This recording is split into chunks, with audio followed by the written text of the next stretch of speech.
Morning. We have our cutting bed here all set up. We set this up January 1st, so I put tubers into the potting soil. I watered them in really well. Of course, I've got the tags on them, so I know who is who. I have about 119 tubers in this bed, which is about 2 feet by 4 feet long. They're in kind of close quarters to each other, I've done cuttings this way and it's worked really well. Today I just thought I'd show you, I've taken about, if you look over here, I've taken about 40 cuttings so far. So these are ones that were taken, let's see the date on this, 119 through yesterday. So the new ones are here.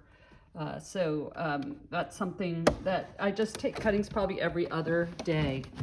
If you don't have an ability to do a large cutting bed like this, you may want to set up a little one. So these are some of the ones that seem to be slow in getting going in my main bed. So I started a second round here.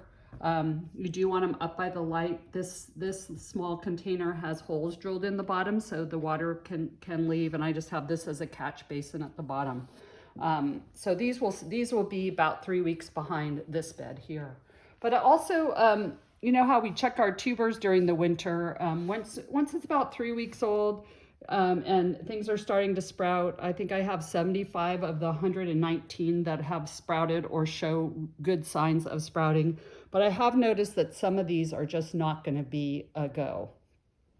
So this one here, for example, is I grew it from seed this year, and I didn't get really good tuber production from it. I was able to get one tuber off of it and then have a main kind of stumpy, kind of like a pot root coming out, but I can tell that this is not going to make it. So yeah, after about 3 weeks, it's probably a good idea to check.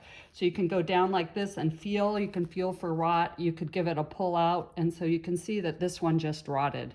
And that just happens sometimes. I'm going to be losing this variety altogether because it's not going to be a go. I can tell this is all soft and kind of rotty. So it's disappointing when you lose a variety forever, but that's the way it goes. So this one I will be taking out and not using it. This one hasn't sprouted yet. I'm going to keep leaving that one in. I'm hoping. I only got one good tuber off of that seedling. So again, if this one doesn't sprout, I will lose that seedling. And that's kind of part of it. I try not to get too attached initially because that can happen. And I can see here that this one in the middle in particular is looking really kind of shriveled. The stem is looking shriveled. So I will just probably get this out of here. It does have a root system going, but this is so shriveled right here in my experience that this is not going to be a go. So I'm going to pull that one out. Fortunately, I have other tubers of the same variety right here and here, and this one's looking like it's probably going to go. So so I kind of go through and check.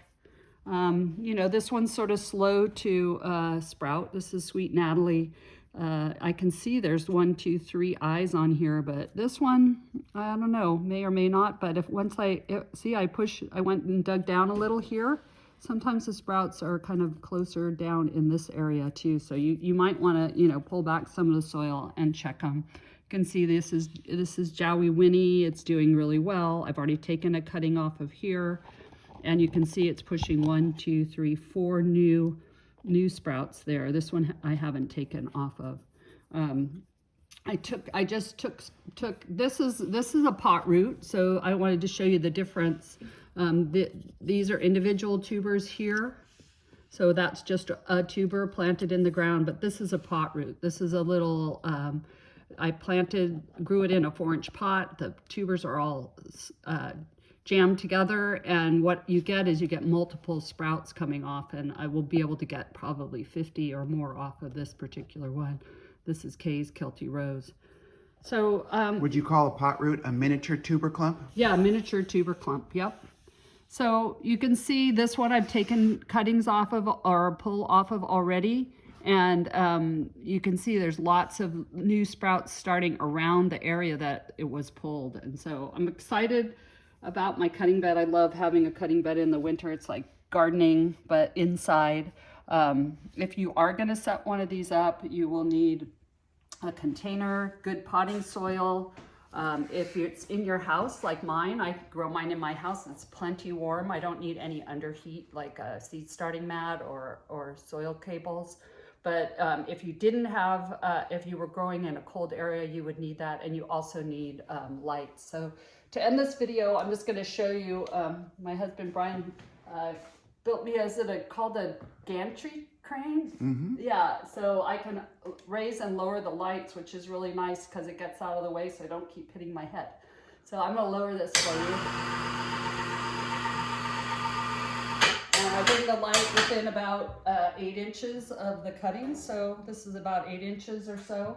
And the lights come on 14 hours a day, so I have those on a timer. And that's pretty much it for the day. Have a good day.